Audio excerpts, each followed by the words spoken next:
we can create an environment that has safety for our neighborhoods, that promotes opportunities for our businesses to grow, to create family supporting opportunities for our residents, which all then leads to stability in our neighborhoods. And yes, Juneteenth is a time for all people to celebrate. So there are a number of aldermanic sponsors of this ordinance. But today I'm joined by the author, the lead sponsor, Alderwoman Malele A. Cox. In addition to Alderman Cox, you also see Alderman Michael Murphy from the 10th District, as well as the treasurer of the city of Milwaukee, Spencer Cox. Alderman Cox has been the driving force, though, behind the legislation. I'm glad that she is here today. As a testament to her leadership, this file won unanimous approval from Alderman Cox's colleagues on Milwaukee Common Council. So in a moment, I'll ask Alderman Cox and Treasurer Cox as well to share some thoughts. But first, let me formally enact the legislation with my signature.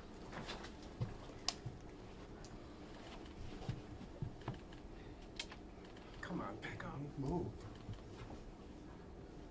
Can you? Oh my God.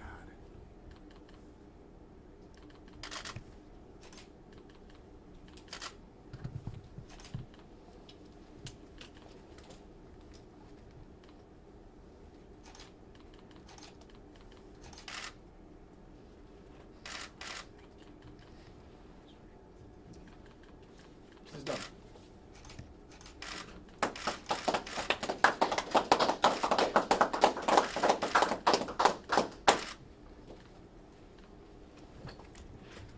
And now at this moment, I'll ask Treasurer Cox to take the podium.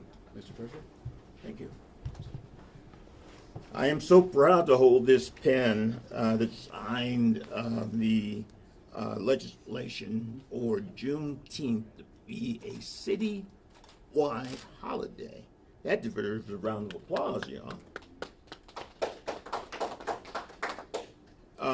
Juneteenth is a holiday of freedom. It's a holiday of independence. And the mayor mentioned family. For the Cox family, Juneteenth is a family affair. In 1987, the late Representative Marcia Cox made Juneteenth an observation day in the state of Wisconsin. And I joined in with her. In 2009, I, Spencer Cox, as a state senator, made Juneteenth a statewide holiday with Senator Lena Taylor.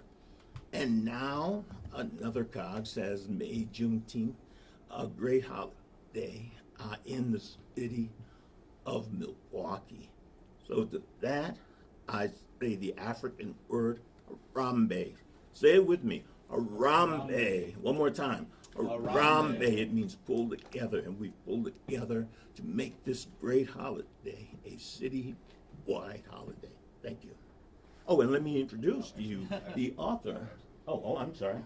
Thank you. Change, a little change here. Sorry about that. So before Alderman Cox takes the podium here, I want to also recognize Tony Kearney, who leads the Northcott neighborhood house that also is in Alderman Cox's 6th aldermanic district.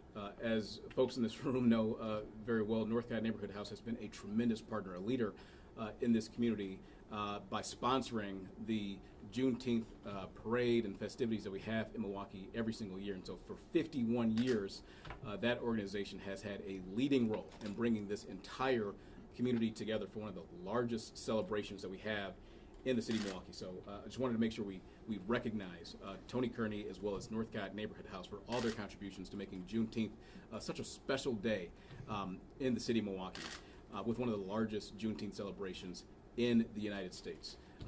Now, as we transition from Tony, again, let's make sure that we bring up and recognize the lead sponsor of this legislation, the reason that we're here today, and that is 6th District Alderwoman Malele A. Cox. Alderwoman Cox. Thank you. Good morning. As was mentioned, I am Alderwoman Malele A. Cox, and I have both the pleasure and the honor to represent the 6th Aldermanic District.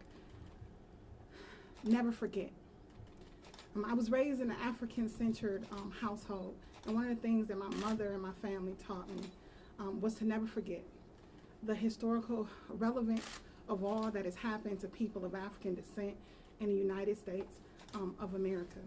June 19th, 1865 is the day when the last people of African descent in captivity in Galveston, Texas, got word of the signing of the Emancipation Proclamation, which enacted their ability to be free.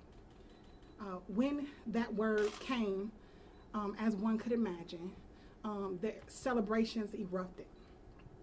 And for the years since then, celebrations have been had across this nation. The oldest Juneteenth celebration, because that day became known as Juneteenth, one of the oldest celebrations in the nation is right here in the city of Milwaukee. I am proud to stand in front of you as the lead sponsor of the legislation that makes Juneteenth Day an official city of Milwaukee holiday. A few years ago, we made it an optional holiday for employees. I think at that time in the history of this city and this nation, that was the right thing to do. Many of us have seen the evolution of race relations and people's cultural awareness over the last several years because of a multitude of things that have happened. We've seen the county create Juneteenth as a county holiday. We've seen the state create it as a state holiday. We've seen the federal government recognize it as a national holiday. It is only fitting that we here in the city of Milwaukee, the home of one of the oldest and largest celebrations of Juneteenth, set the course by making it an official city of Milwaukee holiday. I do want to say thank you to the co-sponsors who supported this effort: Alderwoman Dodd, Alderman Stamper, Alderman Rainey, Alderwoman Dimitrievich, Alderwoman Zamaripa, Alderman Perez, Alderman Michael Murphy, and Alderman Spiker. And I thank the entire Common Council for their unanimous support of this legislation.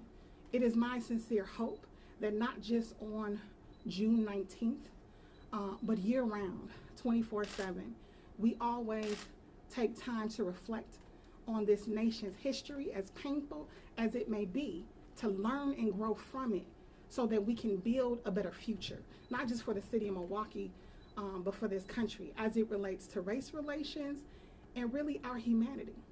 Taking recognition of where we've been helps us to determine where we want to go.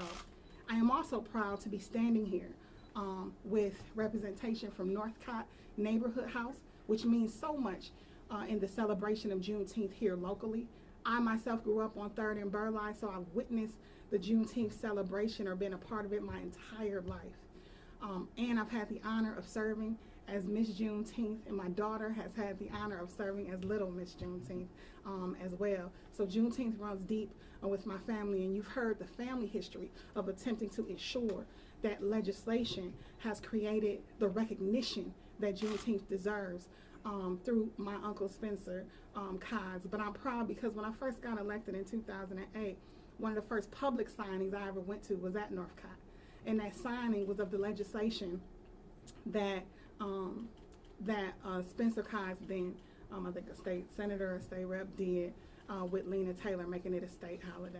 And so now this pen that Mayor Johnson signed today with, I can set on my desk next to the pen that Governor Doyle used to make it a state holiday.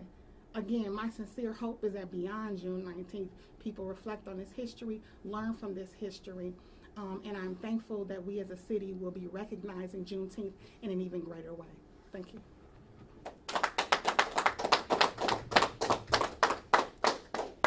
All right, thank you very much. Is there any questions? I have a question for Alderwoman Cox, and if anyone else wants to weigh in after her. Can you speak to the emotion, how you're feeling in this moment as this becomes official here in Milwaukee in your time? I have served for 14 years. I have been the lead sponsor or co-sponsor for nearly 700 pieces of legislation. This, by far, is probably one of the most memorable and important ones for me.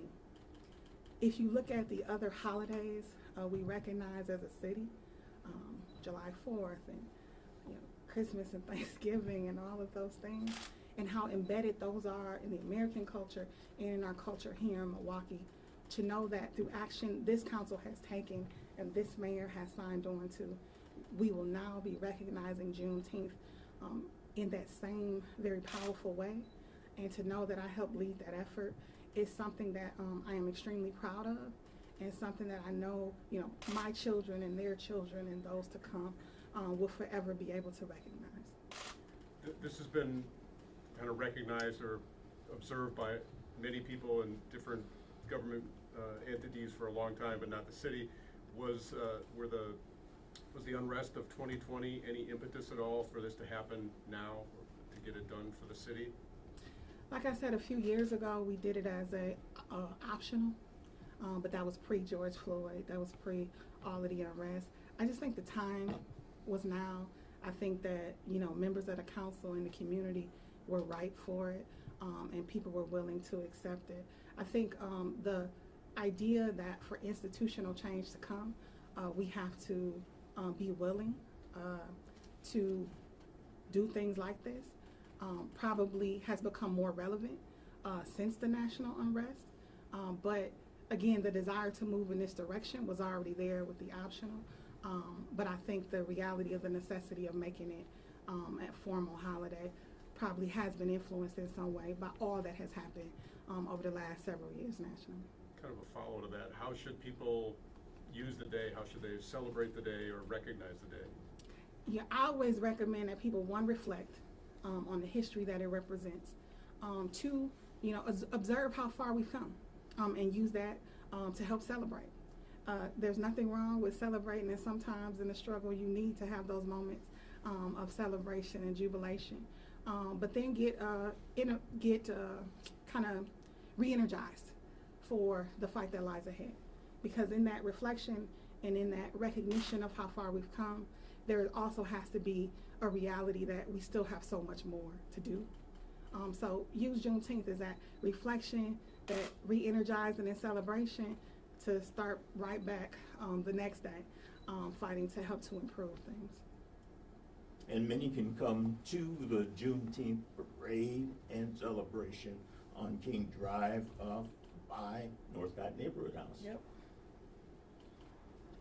Mayor, do you have any thoughts on kind of those questions yourself? Oh, yeah, absolutely.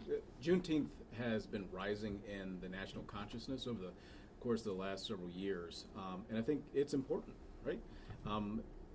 As I said in my comments, America's got a dark history.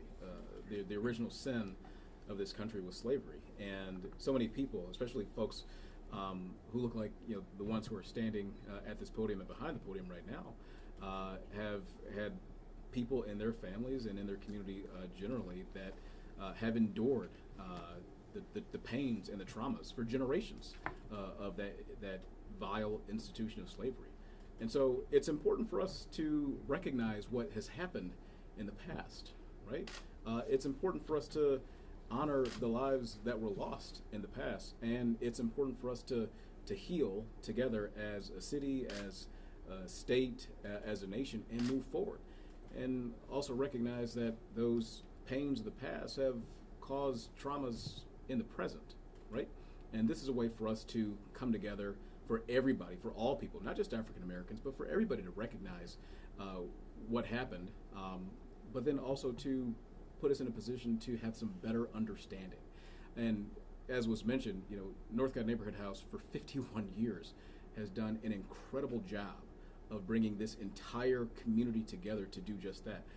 I had the opportunity on this 51st anniversary of Juneteenth of being the Grand Marshal of the parade, and I can tell you from years and years and years of attending Juneteenth, because my mom and dad presently live in the 6th Aldermanic District, not far away from King Drive as a kid. I lived on 6th and Clark, not terribly far away from the festivities as well. So we're familiar with this and have participated in this for so long. But this year, I can tell you, not just the parade itself, but the folks who attended, that lined the parades, it was more diverse, it was more ingrained in this community than I've ever seen in the past. And I hope that that continues so that we continue to have greater understanding of the meaning of Juneteenth. Again, not just for African Americans, but for all people in this city, in this state, and in this nation. Thanks, everybody.